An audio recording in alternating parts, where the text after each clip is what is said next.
তারা জোর করে একটি বাড়ি থেকে 50 লক্ষ টাকা আদায় করে।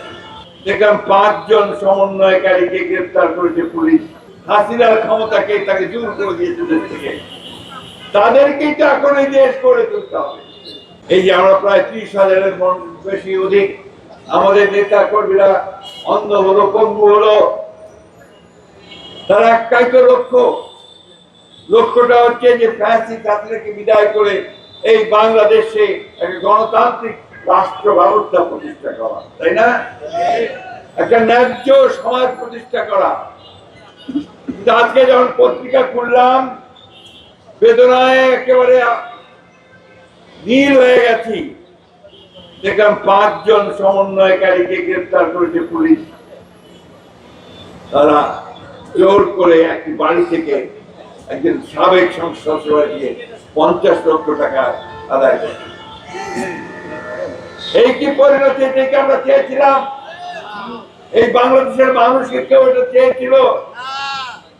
এত তাড়াতাড়ি যদি এই ঘটনা ঘটে, 1 বছর হয়নি, তাহলে আমাদের ভবিষ্যৎ কি? প্রিয় সহকর্মী যোদ্ধা, এই কথাগুলো এই জন্য বলছি যে গোটা বাংলাদেশ তোমাদের দিকে চেয়ে আছে। তরুণ যুবক যারা বলতে দিয়েছে, যারা পাল্টে দিয়েছে সেই হাসিনার ক্ষমতাকে তাকে দূর করে দিয়েছে দেশ থেকে, তাদেরকেই তো এখন এই দেশ করে তুলতে হবে।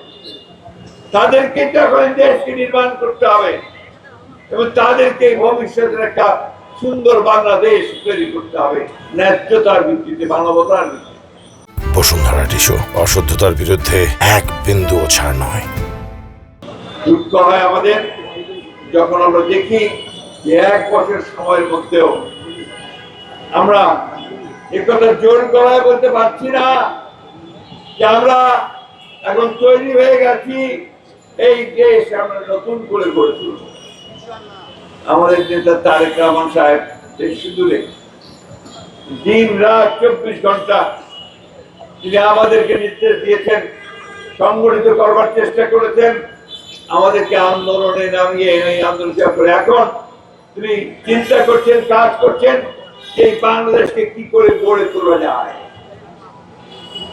আমাদের নেত্রী দেশনেত্রী বেগম খালেদা জিয়া, তাকে কারাগারে পাঠানো হয়েছে মিথ্যা মামলা দিয়ে। 6 বছর আগে থেকে তিনি কারাগারে ছিলেন।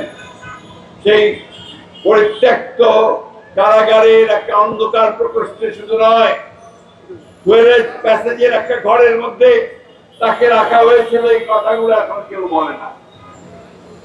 কই আমাদের সাংবাদিক ভাইরা তো বেগম খালেদা জিয়ার এই বিষয়গুলো নিয়ে তারা প্রোগ্রাম করছেন না।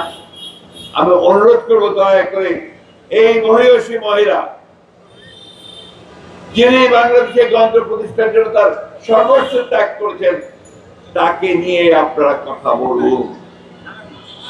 বন্ধুগণ, আজকে দুর্ভাগ্য আমাদের যে আমরা এমন কতগুলো বিষয় নিয়ে তর্ক বিতর্ক করছি, এমন কতগুলো বিষয় নিয়ে আমরা নিজেদের মধ্যে কোন্দলে লিপ্ত হয়েছি যা বাংলাদেশকে আরো পেছনে ঠেলে দিতে পারে।